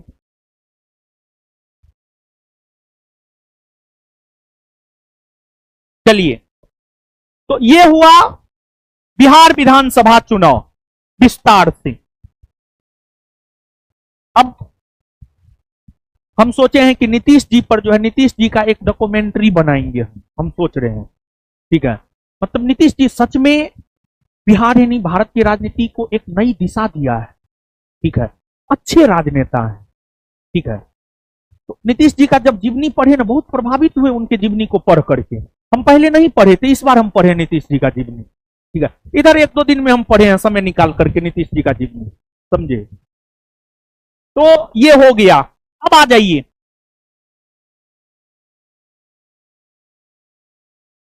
रामसर स्थल, बिहार का रामसर स्थल। बिहार के रामसर स्थल के बारे में जान लेते हैं हम लोग। पुनः बुकर और अंतरराष्ट्रीय बुकर पुरस्कार के बारे में जान लेंगे। फिर हम लोग क्वेश्चन आंसर कर लेंगे, फिर खत्म हो जाएगा। फिर हम आपको इसका टेलीग्राम पर जो है पीडीएफ भी सेंड कर देंगे, ठीक है। आप सब लोग देख लीजिएगा, समझिएगा बाबू। अब आप देखिए बाबू, ईरान में एक शहर है रामसर। ईरान के रामसर में 1971 ईस्वी में एक सम्मेलन हुआ था, रामसर कन्वेंशन। 2 फरवरी 1971 को, 2 फरवरी 1971 को। और रामसर स्थल आर्द्र भूमियों को बढ़ावा देता है, वेटलैंड्स को बढ़ावा देता है। और रामसर साइट्स में उन स्थलों को ही शामिल किया जाता है, उन झीलों को शामिल किया जाता है, उन जलाशयों को शामिल किया जाता है, उन पक्षी अभयारण्यों को शामिल किया जाता है जो जैव विविधता को बढ़ावा देता है। और जैव विविधता पर्यावरणीय संतुलन के लिए आवश्यक है। जैव विविधता यानी बायोडायवर्सिटी, बायोलॉजी में आपको पढ़ाया जाता है जैव विविधता। जो बायोलॉजी पढ़े हैं वो जानते होंगे जैव विविधता क्या है। देखिए, हाल ही में बिहार के कटिहार जिला में स्थित गोगाबिल झील को, बिहार के कटिहार जिला में स्थित गोगाबिल झील को रामसर साइट्स में शामिल किया गया है। इसी वजह से यह चर्चा में है। और अब बिहार के टोटल 6 स्थल हुए जिसे रामसर साइट्स में शामिल किया गया है। उसमें बिहार का प्रथम स्थल बेगूसराय का कांवरताल झील है, जिसे रामसर साइट्स में शामिल किया गया है। फिर जमुई का नागी पक्षी अभयारण्य, जमुई का नकटी पक्षी अभयारण्य, बक्सर का गोकुल जलाशय और पश्चिमी चंपारण का उदयपुर झील और कटिहार का गोगाबिल झील। एक बार पुनः सुन लें आप। बेगूसराय का कांवरताल झील, जमुई का नागी पक्षी अभयारण्य, जमुई का नकटी पक्षी अभयारण्य, बक्सर का गोकुल जलाशय, पश्चिमी चंपारण का उदयपुर झील और कटिहार का गोगाबिल झील। यह बिहार के 6 स्थल है जिसे रामसर साइट्स में शामिल किया गया है। तो वही चीज जो है आपको यहां पर बाबू देखने को मिलेगा। बिहार के रामसर स्थल, बिहार में कुल 6 रामसर स्थल है, जो राज्यों में तमिलनाडु और उत्तर प्रदेश के बाद तीसरे स्थान पर है। एक बात जानिए बाबू, रामसर साइट्स में सबसे ज्यादा स्थल तमिलनाडु के शामिल है। तमिलनाडु के बाद उत्तर प्रदेश, उत्तर प्रदेश के बाद अपना बिहार। और बिहार के जो 6 स्थल है वही है जो हमने आपको बताया है। पहला क्या है बताइए बाबू? दूसरा, तीसरा, चौथा, पांचवा, छठा। अब आगे कांवर झील बेगूसराय, यह भारत की 39वीं रामसर स्थल है जिसे बिहार की पहली रामसर स्थल है। यह एशिया की सबसे बड़ी गोखुर झील है, ऑक्सबो झील है। इसका निर्माण बूढ़ी गंडक नदी की धारा बदलने के कारण हुआ है। इसको मतलब घोषित क्षेत्र 2020 में इसे रामसर साइट में 2020 में शामिल किया गया था और 2620 हेक्टेयर में फैला हुआ है। फिर नागी पक्षी अभयारण्य जमुई में है। यह मानव निर्मित आर्द्र भूमि है। यह भारत का 81वां रामसर स्थल है और बिहार का दूसरा रामसर स्थल है और इसे 2023 में घोषित किया गया है और 2058 हेक्टेयर में यह फैला हुआ है। नकटी पक्षी अभयारण्य जमुई में है। यह भी मानव निर्मित आर्द्र भूमि है। यह भारत का 82वां रामसर स्थल है और बिहार का तीसरा और इसे 2023 में घोषित किया गया है। यह 332.6 हेक्टेयर में फैला हुआ है। गोकुल जलाशय बक्सर में, यह भारत का 92वां और बिहार का चौथा रामसर स्थल है और इसे 2025 में घोषित किया गया है और यह 448 हेक्टेयर में फैला हुआ है। फिर उदयपुर झील पश्चिमी चंपारण में है। यह भारत का 93वां और बिहार का 5वां रामसर स्थल है और इसे वर्ष 2025 में घोषित किया गया है। यह 319 हेक्टेयर में फैला हुआ है। फिर गोगाबिल झील कटिहार में है। यह भारत का 94वां रामसर स्थल है और बिहार का 6ठा। यह एक ऑक्सबो प्रकार की आर्द्र भूमि है। इसे 2025 में घोषित किया गया है। अक्टूबर 2025 में यह 86.6 हेक्टेयर में फैला हुआ है। इसे राज्य का पहला सामुदायिक रिजर्व घोषित किया जा चुका है। यह रामसर स्थल के बारे में हुआ बाबू, ठीक है ना। अब इसके बाद अगर देखा जाए तो अब इसके बाद हम लोगों को जो है एक चीज जानना है। देखिए, जिस प्रकार आपको 71वीं बीपीएससी प्रीलिम्स टेस्ट में संस्थान का बेहद शानदार प्रदर्शन रहा। एग्जाम में इतना शानदार क्वेश्चन होने के बावजूद भी मात्र टेस्ट से 100+ क्वेश्चन लड़ाए थे प्रीलिम्स एग्जाम में 71वीं बीपीएससी में। तो उसी की अपार सफलता के बाद 71वीं बीपीएससी मेंस का भी टेस्ट प्रारंभ हो रहा है और यह टेस्ट 23 नवंबर यानी कल से प्रारंभ हो रहा है। इसका समय है 2 से 4, 2 बजे से 5 बजे तक, ठीक है, 2 बजे से 5 बजे तक इसका समय है, समझ गए। तो अब हम लोग आ जाते हैं बाबू यहां पर। फिर 72वीं फाउंडेशन बैच 2 दिसंबर 2025 से शुरू हो रहा है। बीपीएससी में भी संस्थान जो है अब अपना मतलब झंडा गाड़ रहा है धीरे धीरे, अच्छे प्रदर्शन के साथ, अच्छे क्वालिटी कंटेंट और टीम के साथ। तो अब देखिएगा बुकर पुरस्कार 2025। देखिए बाबू, बुकर पुरस्कार और अंतर्राष्ट्रीय बुकर पुरस्कार,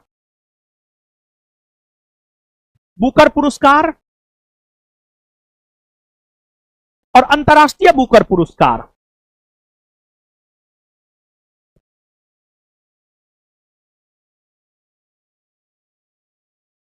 अंतर्राष्ट्रीय बुकर पुरस्कार। देखिए बाबू, इन दोनों पुरस्कारों की अगर हम लोग बात करें तो ये दोनों पुरस्कार साहित्य के क्षेत्र में दिया जाता है। साहित्य, ये दोनों बुकर पुरस्कार की अगर हम लोग बात करें तो ये दोनों के दोनों बुकर पुरस्कार जो है साहित्य के क्षेत्र में दिए जाते हैं। साहित्य के क्षेत्र में, साहित्य के क्षेत्र में ये दोनों बुकर पुरस्कार दिए जाते हैं। बुकर पुरस्कार की शुरुआत वर्ष 1969 ईस्वी से हुई है। अंतर्राष्ट्रीय बुकर पुरस्कार की शुरुआत वर्ष 2005 ईस्वी से हुई है।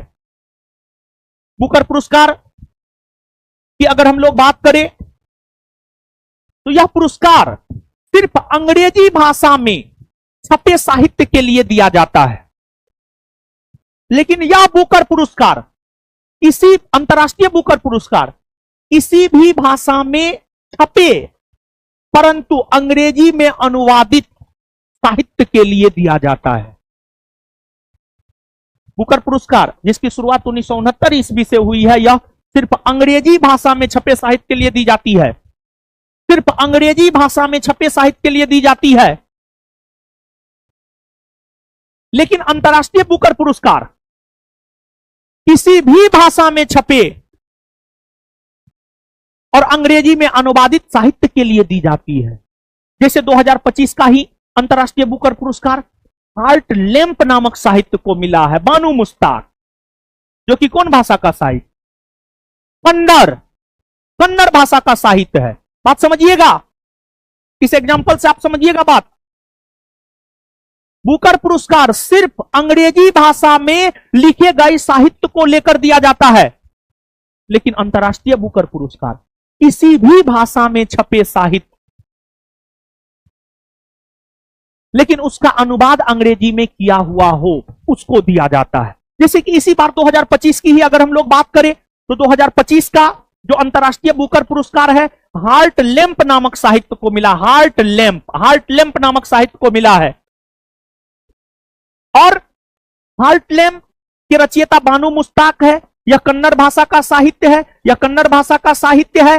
और इसका अंग्रेजी में अनुवाद अगर देखा जाए तो दीपा अवस्थी के द्वारा इसका अंग्रेजी में अनुवाद किया गया है।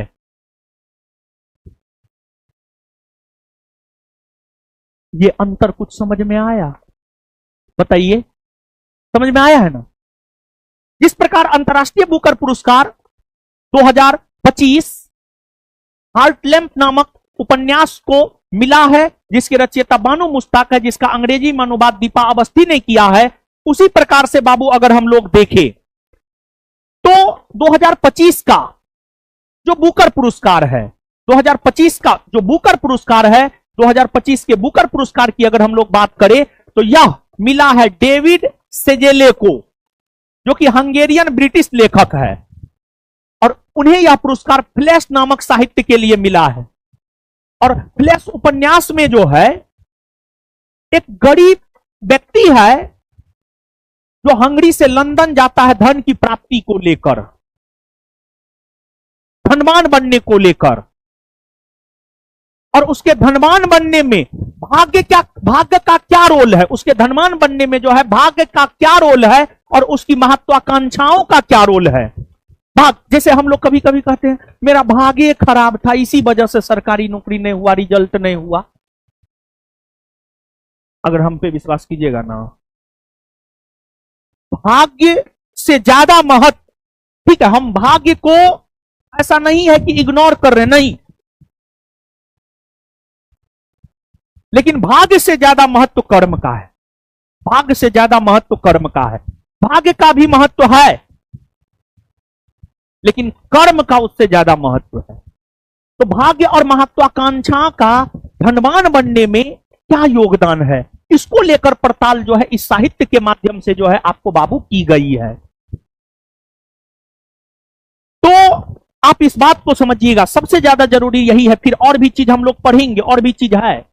और देखिए पीपीटी बना करके इसलिए आते हैं क्योंकि कम समय में थोड़ा ज्यादा मिल सके, समझे ना। ऐसे तो सब चीज मुख्य बात तो हम अपना बताइए देते, लेक्चर दिए देते हैं, समझ गए। तो अब देखिएगा बाबू आप, तो यहां पर दो चीज सबसे ज्यादा महत्वपूर्ण है याद रखने वाला। बुकर पुरस्कार 2025 किसे मिला है? डेविड सेजेले। बुकर पुरस्कार 2025 किसे मिला है? किसे मिला है? किस उपन्यास के लिए? किस उपन्यास के लिए? किस उपन्यास के लिए? हैं? उसके बाद अंतर्राष्ट्रीय बुकर पुरस्कार 2025 किसे मिला है? अंतर्राष्ट्रीय बुकर पुरस्कार 2025 किसे मिला है? और कौन साहित्य के लिए? कौन साहित्य के लिए? हार्ट लैम्प के लिए। इसका अंग्रेजी में अनुवाद कौन किया है? दीपा भस्ती। दीपा, मूल बात यही याद रखना। लेकिन अब अन्य चीजों को भी हम लोग देख लेते हैं। बुकर पुरस्कार, बुकर पुरस्कार विश्व का सर्वोत्तम साहित्य पुरस्कार है। बुकर पुरस्कार हो या अंतर्राष्ट्रीय बुकर पुरस्कार हो, यह सब साहित्य के क्षेत्र में दिया जाता है। तो बुकर पुरस्कार हो या अंतर्राष्ट्रीय बुकर पुरस्कार हो, किस क्षेत्र में दिया जाता है? साहित्य। किस क्षेत्र में? पुरस्कार की स्थापना कब हुई है? 1969। पुरस्कार की स्थापना कब हुई है? 1969। कहां? ब्रिटेन में। किसके द्वारा दिया जाता है? मैककॉनेल लिमिटेड द्वारा। मैककॉनेल लिमिटेड द्वारा 2002 में पुरस्कार का संचालन बुकर पुरस्कार फाउंडेशन को हस्तांतरित कर दिया गया। तो वर्ष 2002 में पुरस्कार का संचालन बुकर पुरस्कार फाउंडेशन को हस्तांतरित कर दिया गया। यह पुरस्कार अंग्रेजी में लिखे गए और यूनाइटेड किंगडम या आयरलैंड में प्रकाशित सर्वश्रेष्ठ उपन्यास को दिया जाता है। शुरुआत में यह पुरस्कार कॉमनवेल्थ और आयरलैंड के लेखकों को दिया जाता था, लेकिन अब विश्व के किसी भी देश के लेखकों को दिया जाता है। यानी शुरू में बुकर पुरस्कार जो है सिर्फ कॉमनवेल्थ राष्ट्रमंडल एक संगठन है, राष्ट्रमंडल का सदस्य राष्ट्र वही बन सकता है जो कभी ना कभी ब्रिटेन का उपनिवेश रहा है। तो शुरुआत में कॉमनवेल्थ सदस्य देशों के उपन्यासकारों और आयरलैंड के उपन्यासकारों को बुकर पुरस्कार दिया जाता है, लेकिन अब यह पुरस्कार विश्व के किसी भी सबसे बेहतरीन साहित्यकार को दिया जा सकता है। बुकर पुरस्कार के लिए पात्रता, बुकर पुरस्कार मूलतः अंग्रेजी में लिखे गए तथा यूके एवं आयरलैंड में प्रकाशित किसी भी उपन्यास को दिया जाता है। वह उपन्यास अंग्रेजी में एक मौलिक रचना होनी चाहिए, ना कि अनुवाद। हम आपको क्या बोले? बुकर और अंतर्राष्ट्रीय बुकर पुरस्कार के अंतर में क्या बोले थे? वही बात ना बोले थे। उपन्यास किसी पंजीकृत यूके या आयरिश प्रकाशक द्वारा प्रकाशित किया जाना चाहिए। स्वप्रकाशित उपन्यास इसके लिए पात्र नहीं है। पुरस्कार राशि विजेता को 50,000 पाउंड दिया जाता है तथा प्रत्येक शॉर्टलिस्ट लेखक को 2500 पाउंड दिया जाता है। पहला बुकर पुरस्कार विजेता पीएच न्यूबी, जिसे 1969 में दिया गया है, और उन्हें उपन्यास समथिंग टू आंसर फॉर के लिए दिया गया है। फिर पहली महिला पुरस्कार विजेता बर्निस रूबेंस 1970 में मिला है और उन्हें उपन्यास द इलेक्टेड मेंबर के लिए मिला है। फिर बुकर पुरस्कार 2025 डेविड सेजेलो को मिला है। फ्लैश नामक साहित्य के लिए मिला है। उपन्यास का सार है। उपन्यास फ्लैश एक व्यक्ति की कहानी बताता है जो हंगरी में गरीबी से लंदन में धन की ओर बढ़ता है और इसमें भाग्य और महत्वाकांक्षा की पड़ताल की गई है। वर्ष 2024 के बुकर पुरस्कार, वर्ष 2024-25 दोनों याद रखना। 2024 का बुकर पुरस्कार जो है ब्रिटिश लेखिका सामंथा हार्वे को दिया गया है और उनके उपन्यास ऑर्बिटल के लिए, ऑर्बिटल के लिए। तो 2024 का बुकर पुरस्कार किसे मिला है? 2024 का बुकर पुरस्कार कौन उपन्यास के लिए? कौन उपन्यास के लिए? अब भारत एवं भारतीय मूल के बुकर पुरस्कार विजेता कौन कौन भारतीय और भारतीय मूल के हैं जिन्हें बुकर पुरस्कार मिला है? तो उसमें अरुंधति राय का नाम आता है। उन्हें 1997 ईस्वी में बुकर पुरस्कार the God of small things के लिए मिला है। तो बुकर पुरस्कार विजेता भारतीय अरुंधति राय है, जिन्हें 1997 में उनकी पुस्तक the God of small things के लिए मिला है। फिर किरण देसाई है, जिन्हें 2006 में उनके उपन्यास द हेरिटेज ऑफ लॉस के लिए मिला है। अरविंद अडिगा है जिन्हें 2008 में द व्हाइट टाइगर के लिए मिला है। फिर भारतीय मूल का सलमान रुश्दी है जिसे मिडनाइट चिल्ड्रेन के लिए 1981 में मिला है। वीएस नैपॉल है जिसे 1971 में फ्री स्टेट के लिए मिला है। फिर बुकर पुरस्कार और अंतरराष्ट्रीय बुकर पुरस्कार के बीच अंतर समझाए हैं, पढ़ देते हैं। बुकर पुरस्कार मूलतः अंग्रेजी में लिखी गई सर्वश्रेष्ठ एकल कथा कृति के लिए दिया जाता है 1969 से। अंतरराष्ट्रीय बुकर पुरस्कार यह किसी भी भाषा में लिखी गई हो तथा उसे अंग्रेजी भाषा में अनुवाद किया गया हो, अनुवादित अंग्रेजी संस्करण यूनाइटेड किंगडम या आयरलैंड गणराज्य में प्रकाशित किया गया हो। स्थापना इसकी अंतरराष्ट्रीय बुकर पुरस्कार की स्थापना 2005 में हुई है। 2005 में शुरू में यह प्रत्येक 2 वर्ष के अंतराल पर दिया जाता था, लेकिन 2016 ईस्वी से इसे वार्षिक कर दिया गया है। अब प्रत्येक वर्ष जो है अंतरराष्ट्रीय बुकर पुरस्कार भी दिया जाता है। और अंतरराष्ट्रीय बुकर पुरस्कार 2025 बानू मुश्ताक को मिला हार्टलैम के लिए, जिसका अनुवाद दीपा भास्ती ने किया है। पुरस्कार राशि 50,000 पाउंड है। और वर्ष 2024 के लिए अंतरराष्ट्रीय बुकर पुरस्कार विजेता है जेनी एपर्नबेक, जर्मन लेखिका है और उन्हें रचना केरोस के लिए दिया गया है और उसका अनुवाद किया था माइकल हॉफमैन। फिर गीतांजलि श्री वर्ष 2022 में अंतरराष्ट्रीय बुकर पुरस्कार जीतने वाली पहली भारतीय लेखिका बनी। उसका उपन्यास था टॉम ऑफ सैंड, रेत की समाधि। तो ये 3 टॉपिक हमने आपको शुरू में बोला था पढ़ाने के लिए। ये तीनों टॉपिक अब हम आपको पढ़ा दिए हैं, लेकिन अब इन टॉपिकों से संबंधित 15 प्रश्न भी हम लोग कर लेते हैं। 15 प्रश्न भी कर लेते हैं और भी ये टॉपिक हम लोगों का क्लियर हो जाएगा। समझ गए ना? 15 प्रश्न भी कर लेते हैं, ठीक है। तो आ जाइए, अब हम लोग आ जाते हैं प्रश्न पर।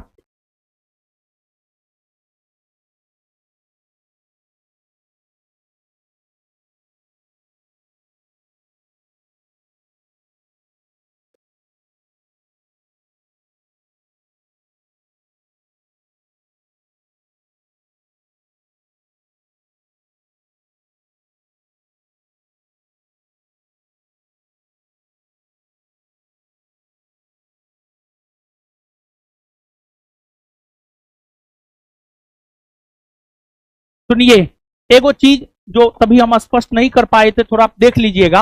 या नीतीश कुमार 10 बार मुख्यमंत्री के रूप में शपथ लिए हैं ना, लगभग क्लियर कर ही दिए थे, लेकिन कुछ बच्चा को कंफ्यूजन हो सकता है, तो देख लीजिए।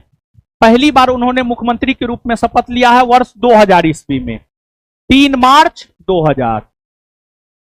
फिर इसके बाद क्वेश्चन, दूसरी बार 2005, तीसरी बार 2010, चौथी बार 2015, पांचवी बार भी 2015 ही।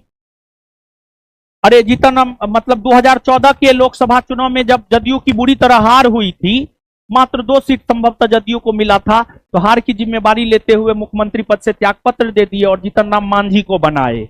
और नीतीश जी को लगा कि जीतन राम मांझी को जैसे हम चलाएंगे वैसे चलेगा, लेकिन जीतन राम मांझी मुख्यमंत्री बनने के बाद अपना रंग दिखाना शुरू कर दिए। तो फिर से उनको हटा करके फिर से मुख्यमंत्री नीतीश जी मुख्यमंत्री के रूप में शपथ लिए। समझ गए ना? इसके बाद छठी बार अगर देखी जाए तो छठी बार 2017 में, और फिर 7वीं बार अगर देखा जाए तो 2020 में, 8वीं बार अगर देखा जाए तो 2022 में, 9वीं बार अगर देखा जाए तो 2024 में, अरे 28 जनवरी 2024 को, और 10वीं बार देखा जाए तो 20 नवंबर 2000। यही 10 बार मुख्यमंत्री नीतीश जी जो है मुख्यमंत्री के रूप में शपथ लिए हैं। अब क्वेश्चन तो इतना हम लोग पढ़ लिए हैं, क्वेश्चन 2 मिनट में बन जाएगा। और अभी तक बिहार दरोगा को लेकर करंट का 2 क्लास यूट्यूब पे करवाए हैं, उसका पूरा पीडीएफ जो है संस्थान के टेलीग्राम चैनल पर हम भेज देंगे, ठीक है ना? वो देख लीजिएगा आप लोग। और बुक आने वाला है, जो बुक लीजिएगा वो नहीं भी देखिएगा तो कोई दिक्कत नहीं है, ठीक है ना? और तो बुक आने वाला नहीं भी लीजिएगा, लेकिन फिर भी हम भेज देंगे ताकि आप लोग उसको देखिएगा, ठीक है। अब आ जाते हैं हम लोग क्वेश्चन पे। क्वेश्चन हम लोग का फटाफट बन जाएगा, याद हो न गया है? वर्ष 2025 में बुकर पुरस्कार से किन्हें सम्मानित किया गया? डेविड सेजेले। कौन साहित्य के लिए? फ्लैश। कौन साहित्य के लिए? फ्लैश ना हो। अच्छा, 2024 का बुकर पुरस्कार सामंथा हार्वे को ना, कौन साहित्य के लिए? आर्बिटल। कौन साहित्य के लिए? ऑर्बिटल। निम्न में से किस वर्ष बुकर पुरस्कार की शुरुआत हुई? 1969। वर्ष 2025 के लिए अंतर्राष्ट्रीय बुकर पुरस्कार किसे प्रदान? बानु। कौन साहित्य के लिए? हार्ट। और हार्ट लैम्प का अंग्रेजी में अनुवाद कौन किया? दीपा भास्थी। और 2024 का किसे मिला है? जेनी एपर्नबेग। जेनी कौन साहित्य के लिए? कैरोस। कौन साहित्य के लिए? और इसका अंग्रेजी में अनुवाद कौन किया था? हॉफमैन। कौन किया था? हॉफमैन। हॉफमैन। अंतर्राष्ट्रीय बुकर पुरस्कार की शुरुआत कब हुई थी? 2005। निम्नलिखित जोड़ों में से कौन सा सही सुमेलित है? बुकर पुरस्कार 2025 फ्लैश नामक उपन्यास को मिला है? हां। अंतर्राष्ट्रीय बुकर पुरस्कार 2025 कैरोस नामक साहित्य को मिला है? नहीं। हार्ट लैम्प किसे मिला है? Heart lamp. बुकर पुरस्कार 2024 ऑर्बिटल। हां, ऑर्बिटल को मिला है ना जी। समंथा हार्वे की रचना ऑर्बिटल को मिला है। कौन कौन सही है? एक और, बिहार का गोकुल जलाशय रामसर स्थल किस जिले में है? बक्सर में है। गोगाबिल झील के कितने क्षेत्रफल को रामसर स्थल घोषित किया गया है? 86.6 हेक्टेयर। बिहार का पहला रामसर स्थल कांवड़ झील, जो कि कहां है? बेगूसराय में। बेगूसराय में ना है। यह किस प्रकार के झील का उदाहरण है? गोखुर झील। गोखुर झील। गोखुर झील। देखिए, वैसा झील जिसकी आकृति गाय के खुर के समान हो, गाय के खुर के समान हो, उसी को गोखुर झील कहा जाता है।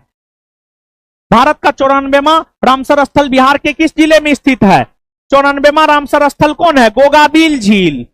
गोगाबिल झील। और गोगाबिल झील कहां है? कटिहार में। कहां है? कटिहार में। भारत के किस राज्य में सबसे ज्यादा आर्द्र भूमि की संख्या? तमिलनाडु में। भारतीय निर्वाचन आयोग ने बिहार विधानसभा चुनाव के आम चुनाव कार्यक्रम की घोषणा कब की है? 6 अक्टूबर 2000। बिहार विधानसभा चुनाव 2025 कुल कितने चरण में हुए? 2 चरण ना। 6 नवंबर और। बिहार विधानसभा चुनाव 2025 में फर्स्ट टाइम वोटरों की संख्या लगभग कितनी है? 14 लाख। कितनी है? बिहार विधानसभा चुनाव 2025 में कुल कितने प्रतिशत मतदान हुए हैं? 67.13%। बिहार विधानसभा चुनाव 2025 के परिणामों का पार्टियों के साथ मिलान करें। भारतीय जनता पार्टी 89, राष्ट्रीय जनता दल 25, जनता दल यूनाइटेड 85, लोजपा रामविलास पासवान 19। क्या होगा उत्तर? 2 3 1 4। 2 3 1 4।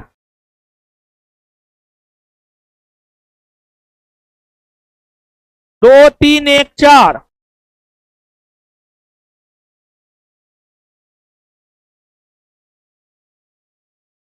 अब हुआ सही।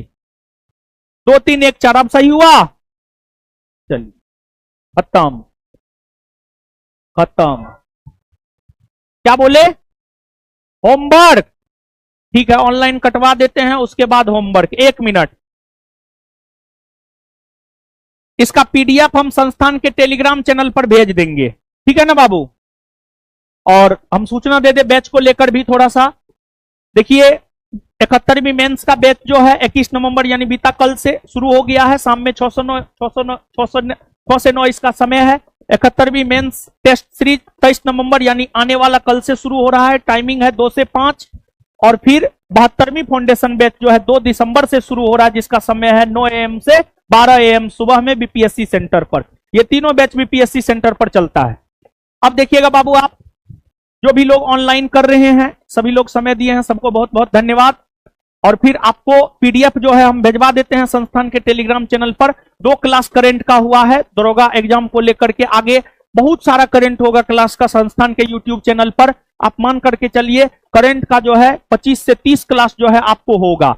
समझ गए? और दूसरी बात, एक और हम अनाउंसमेंट करना चाह रहे हैं। देखिए, जो पद्धति और प्रक्रिया की शुरुआत हमने 2018-19 ईस्वी में किया है, उस पर हम आज भी कायम हैं।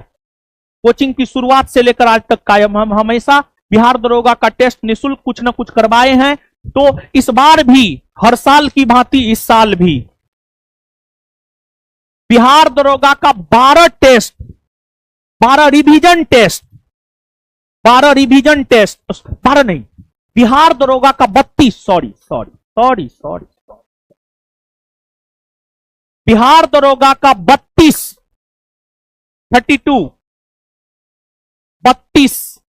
रिवीजन टेस्ट हम लोग करवाने जा रहे हैं।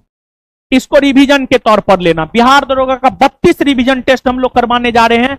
ये ऑनलाइन ऑफलाइन दोनों बच्चों के लिए है और ये बिल्कुल फ्री है, संस्थान के छात्रों के लिए भी और पूरे बिहार में बिहार दरोगा की तैयारी करने वाले छात्रों के लिए बिल्कुल फ्री है। ये टेस्ट 1 दिसंबर से शुरू हो रहा है। 1 दिसंबर 2025 से ये टेस्ट शुरू हो रहा है। संस्थान के तीनों सेंटर पर ये टेस्ट चलेगा। इसको लेकर विशेष सूचना आगे हम एक वीडियो बना करके देंगे। और इस 32 टेस्ट को रिवीजन के तौर पर लेना है। और आपको अभी संस्थान में जो डबल स्टार टेस्ट सीरीज चल रहा है, 71वीं बीपीएससी का हम लोग 30 गो टेस्ट करवाए थे। उस टेस्ट के डिस्कशन से 100 क्वेश्चन लड़वा के दिखा दिए थे। अभी जो double star test series Bihar दरोगा का चल रहा है, उसके क्वेश्चन आंसर डिस्कशन से बिहार दरोगा एग्जाम में 60% कम से कम क्वेश्चन हम लड़ाएंगे, जो हम आपको दिखा देंगे एग्जाम के बाद। समझ गए ना? और इसके बाद इन सभी चीजों के अलावे, मतलब डबल स्टार टेस्ट सीरीज बड़ी महत्वपूर्ण है और उसका डिस्कशन बड़ी महत्वपूर्ण है, लेकिन इसके बाद एक रिवीजन के तौर पर एक रिवीजन दरोगा टेस्ट सीरीज की शुरुआत हम लोग 1 दिसंबर से करने जा रहे हैं, जिसमें हम 32 टेस्ट आपको करवाएंगे।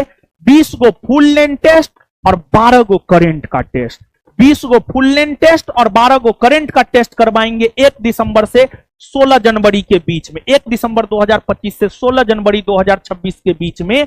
और करेंट में हम आपको जो 12 गो टेस्ट 20 गो फुल लेंथ, 12 गो करेंट जनवरी मंथ वाइज करवाएंगे। जनवरी 2025, फरवरी 2025 से लेकर के दिसंबर 2025 तक।